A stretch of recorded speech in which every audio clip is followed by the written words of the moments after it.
Good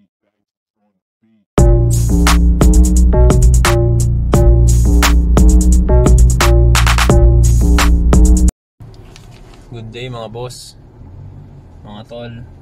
Magandang tanghali sa inyo. Dito ako ngayon sa Kanlalay. May kinuha lang ako dito. Pauwi na rin ako ngayon.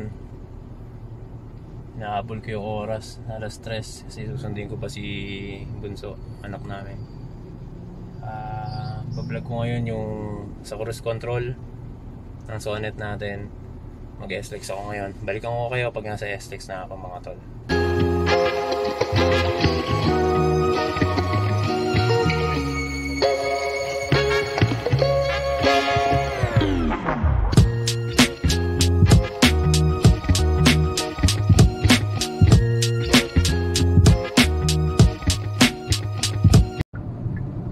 Ito mga tol, gagamitin natin yung cruise control natin. Ito lang naman yung pipindutin dyan, ito lang.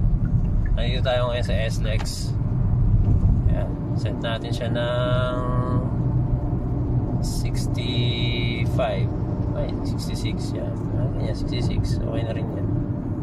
Ayan. Cruise na siya dyan.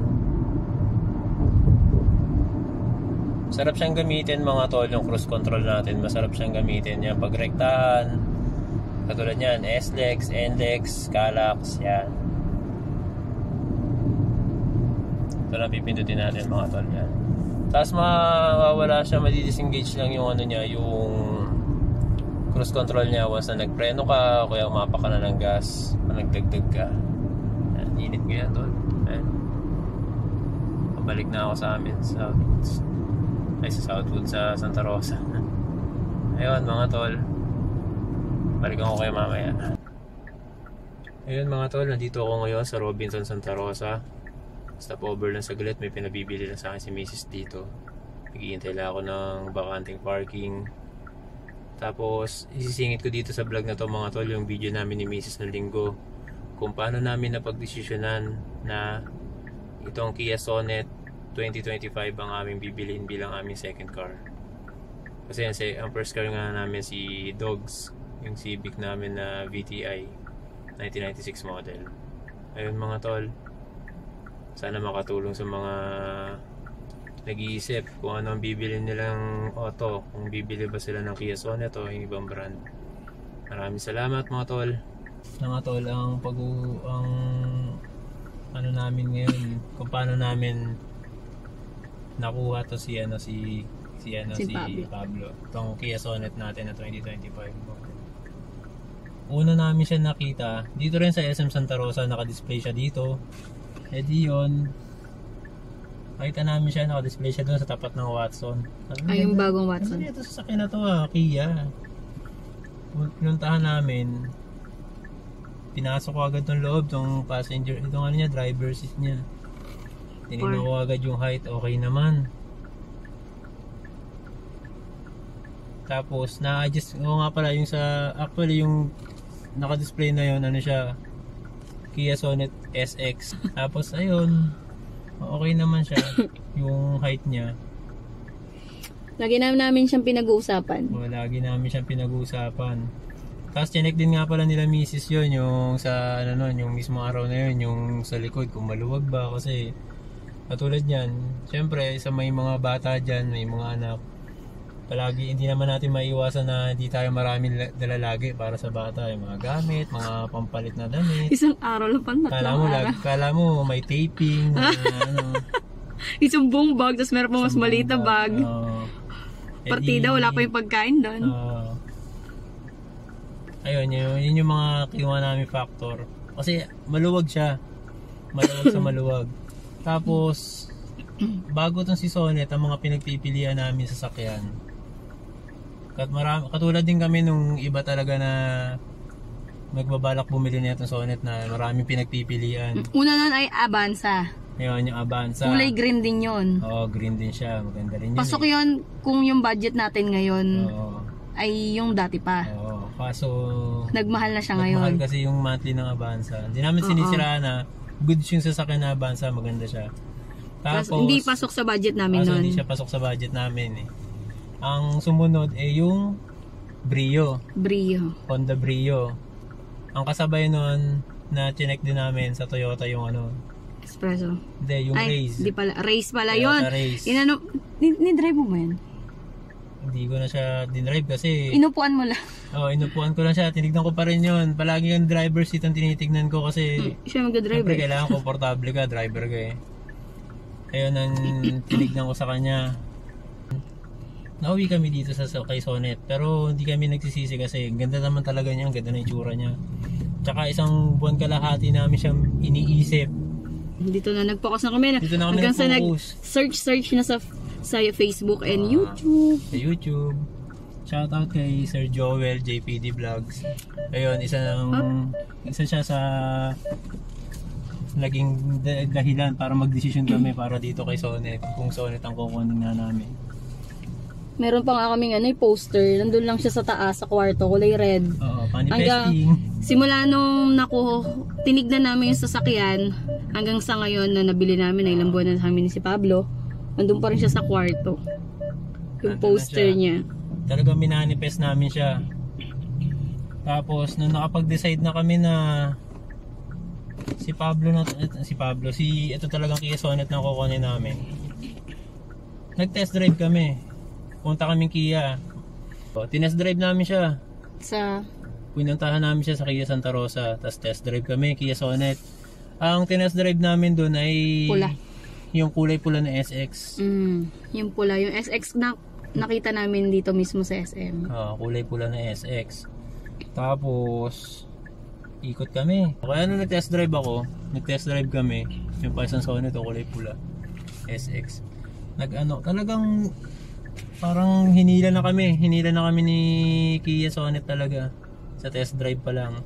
Kahit sila nag-enjoy sila sa likod sobrang luwag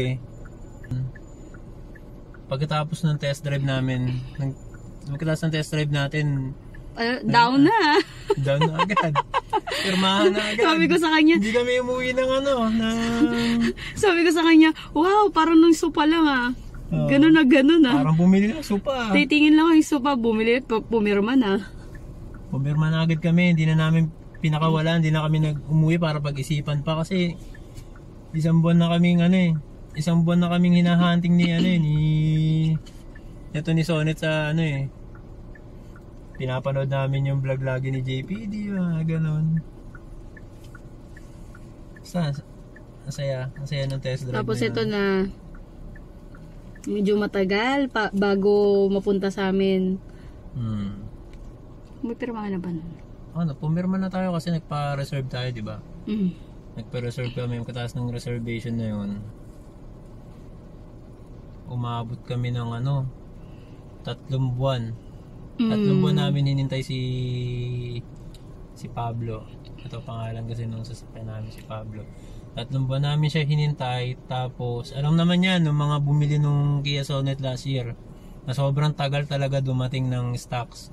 Kasi hindi na-anticipate ng Kia siya. Motors na magbo-boom siya sa Philippines. Sa buong planeta. Sa buong planeta.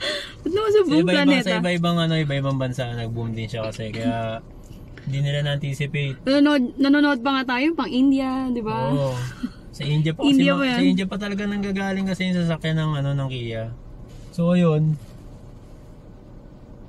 Halos mawala na rin, na nga kami nun Siguro sa pangalawang buwan, wala kami ng pag-asa. Parang nawawala na kami ng pag-asa na mabibigyan kami ng unit. Kasi pang 20 plus. Oo. Nag-i-inquire na ako kung paano namin i-withdraw yung paano may ibabalik yung Yung dinown. Yung dinown namin. Pero nanaig yung namin, hindi. Ang tagal na natin nagantay. Wait na natin. Hintay pa tayo ng konti pa. Ayun, dumating siya November. No, October. Ganito pa, October, i-release namin ng Miyerkules May Bagyo. October siya dumating, no? I-release siya. Sakto, may bagyo. May bagyo. Naudlot na naman, nasira yung ng Kia, may bumagsak sa Kia. Oo. May nasira sa kanila sa tapat nila. Kaya hindi magre-release. Sabi na, ay, ba't tayo? Palabas sa atin. Ako nga, Hindi, i-release na natin kahit may bagyo. Gusto ko nang puntahan. Kasi tagal namin naghintay. Baha sana sa ayun pa. complex. Yung pa isa nagbahang bigla. Ano kami? Wala kaming choice. Wala kaming choice. Huwag na tayo malis. Hintay kami. Ayun, nakuha rin namin siya. Saturday na siya nakuha. Pumayag sila. October 26 namin siya nakuha, Sabado. Talagang hindi namin tinigilan yung agent namin. Shoutout kay Sir JJ ng Kia Santa Rosa. Magaling siya. Saka kay paring paring Renz. Agent din sa Kia Santa Rosa, tropa. Ayun, sa ganung istorya namin, nakuha si Pablo. Kasi naibabasa ko rin sa page ng Kia Sonet Philippines. Marami nagtatanong na okay ba si Kia, okay ba ang Sonet. Kasi balak namin bumili ng ganito, sasakyan, brand new, ganyan. Pinagpipilian namin itong sasakyan na to, tsaka to si Sonet. Ano bang review, ganito, ganyan. Sa amin mag-asawa, yun ang review namin. Ako kasi, pag nagdadrive kasi ako, as long as na smooth siya i-drive yung sasakyan, okay sa akin eh. Tapos, dating naman sa gas consumption, malakas siya pagka city driving, normal days. Bawa kung dito lang, syempre marami kayong pasikot-sikot na liko, ganyan. Kain talaga. Hindi ko liko, kakain talaga ng gas. Ayun, gas consumption niya. Kasi para sa akin lang, sa kahit anong tipid natin sa gas, mauubos pa rin yan eh. Ginagamit mo kasi yung sasakyan eh. So, bakit mo pa i-compromise yung driving experience mo para makatipid lang, di ba? Katulad nito, may sports mode to. Ayun, parami dito sa Santa Rosa. May mga nakakablinkan kami, may mga kaka-flashing, mga ka-flashing. Mga ka-flashing. Ganoon na lang kaya sa channel natin, no? Mga ka-flashing. Kala mo ayun, yung sa gas consumption, balik tayo. Ayun, para sa akin lang hindi kami mayaman huwag kayong magkamali dito sa sasabihin ko. Hindi ko masyado tinitignan yung pagiging matipid ng sa gas, ganyan. Kasi katulad nga nun, mako-compromise yung driving comfort mo. Yung kung paano ka mag-drive, kung paano mo ma-enjoy yung pagdadrive, para siyang mako-compromise eh. Pero ito kasi, ang sarap niya i-drive, lalo na pagkarektahan na yan. Sa SLEX, yan, sa Skyway, sa Calax. Ano yung lagi mong ginagawa? Downshift ako. Tapos yan, nagdadagdag bawas ako dito sa sports mode. Hindi, yung stay ka lang dun sa mo. Yung cruise control. Ayun, sarap din gamitin ng cruise control, mga tol. Yun, kung talagang gusto nyo makatipid sa gas, cruise control ang kakampi natin. Lagi ako nagko-cruise control sa pagka ganyan, tulog si Bunso. Cruise control, pagkasama ko sila, cruise control lang ako dito sa SLEX, yan. Pero syempre, hindi ka bababad sa fast lane. Sa overtaking lane, hindi ka bababad dun. Ayun, mga tol. Ang sarap pala sa unahan. Kaya dinaandar. Lagi kasi si Mrs. dito sa likod eh. Kasi si Bunso namin. Kahit 5 years old na, lagi nakakantong. Yung unika namin. Gusto niya lagi siya nakakantong sa nanay niya. Siguro may mga nakaka-relate din niya sa mga makakanood ng mga nanay. May mga asawa. Yan. Kasi yung pamilya namin dito sa sasakyan na to. Sa Sonet. Ayan, Angas out. Only here on Santa Rosa. Talagay ko yung link kung saan na siya may score kay Boss Strike. Yan. Ano nakalagay? Angas out. Angas niyan eh. Boss Strike yan eh. So yun mga tol, balik kami mamaya pagka biyahe na ulit. Ayun mga tol, Pauwi na ako. Nabili ko na yung mga inuto sa akin ni Commander sa Robinson Santa Rosa. Yun nga pala mga tol, dagdag ko lang din dito sa vlog. Nagbabalak kami ng isa kong kakilala na may Sonet dito sa Santa Rosa na mag-set kami ng EV. Mag-set kami ng EV dito. Kaso dito namin gaganapin sa bandang south lang eh. Namimili pa kami kung Shell sa Mamplasan o yung Shell sa may Mamplasan sa may AS-LEX northbound o kaya dito sa may Caltex sa may southbound naman Caltex Mamplasan. Pero naghahanap pa rin kami ng ibang park, ibang venue na medyo okay na kaya yung accommodate kung ilan ang pupunta. Para mas maganda kasi kung magkakatabi yung mga Sonet natin, di ba? Pag nagkaroon tayo ng EV, gandang tignan. Ayun.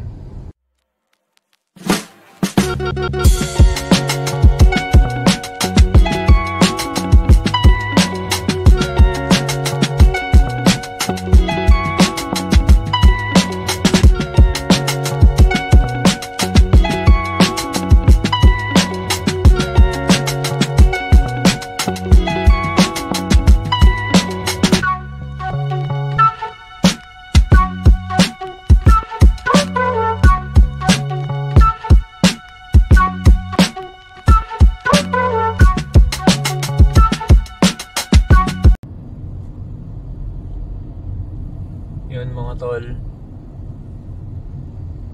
madumi pa si Pablo ngayon eh. Sobrang dumi pa niya ngayon.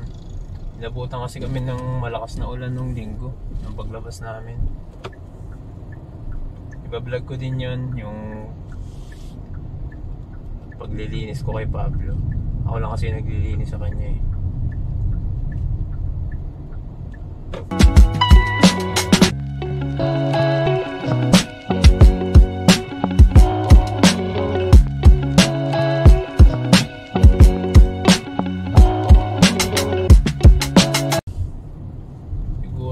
Simula nung binili namin si Pablo, isang beses ko pa lang siya napapakaro sa labas. Isang beses pa lang dito lang malapit sa amin. The rest, ako na lahat ako na lagi naglilinis sa kanya.